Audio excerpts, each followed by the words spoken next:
বিশ্বকাপের শিরোপার সাথে গোল্ডেন বলও হাতছাড়া হলো লিওনেল মেসির। দারুণ পারফরমেন্সে যা নিজের করে নিয়েছেন স্পেন অধিনায়ক রদ্রি।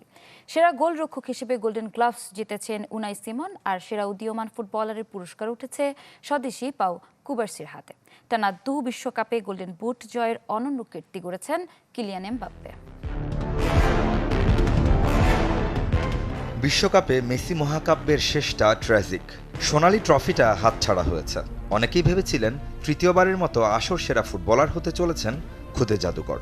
সেটাও হলো না। দুরন্ত পারফরমেন্সে গোল্ডেন বল জিতে নিলেন স্পেন অধিনায়ক রদ্রি। 4 বছরে 3 ব্যক্তিগত অর্জন এই মিডফিল্ডারের। 2023-এ ব্যালন ডিওর, পরের বছর ইউরোর বর্ষসেরা ফুটবলারের পর বিশ্বমঞ্চেও ঝলক দেখালেন রদ্রি।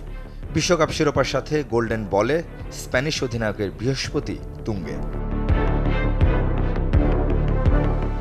তৃতীয় স্থান নির্ধারণী ম্যাচে 2 দফায় স্কোরশিটে নাম লিখিয়ে গোলের ডাবল ফিগারে পৌঁছেছিলেন এমবাপ্পে। 1970 সালের পর 54 বছরে যা প্রথম। সুযোগ ছিল লিওনেল মেসিরও, সেটাও হাতছাড়া করেছেন ফাইনালে। 2 আসরে গোল্ডেন বুট জয় করা একমাত্র ফুটবলার এখন ফ্রেঞ্চ ফরওয়ার্ড। 2018-তে 4, 22-এ 8, এবার 10 গোল করে বিশ্বকাপ ইতিহাসের সর্বোচ্চ গোলদাতাও এমবাপ্পে। এখানেও পেছনে ফেলেছেন মেসিকে 22 গোল করে। দাভিদ রায়ার মতো গোলরক্ষককে সাইড বেঞ্চে বসিয়ে কেন উনাই সিমনকে খেলিয়েছেন বিশ্বকাপ জুড়ে। কোচ লুইস দে লা ফুয়েন্তের আস্থার প্রতিদান দারুণভাবে দিয়েছেন এই আথলেটিক বিলবাও গোলরক্ষক।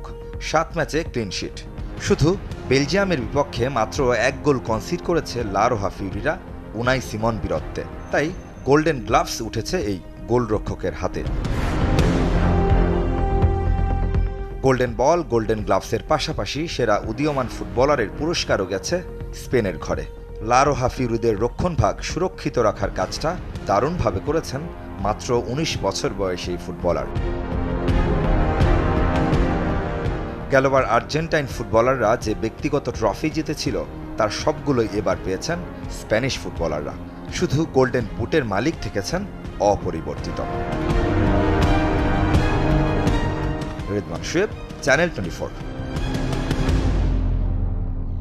সেন্সিটিভিটি আমার নাই, আছে হোয়াইট প্লাস প্রো সেন্সিটিভ। দাঁতের সেন্সিটিভিটি ভুলে খান মন খুলে।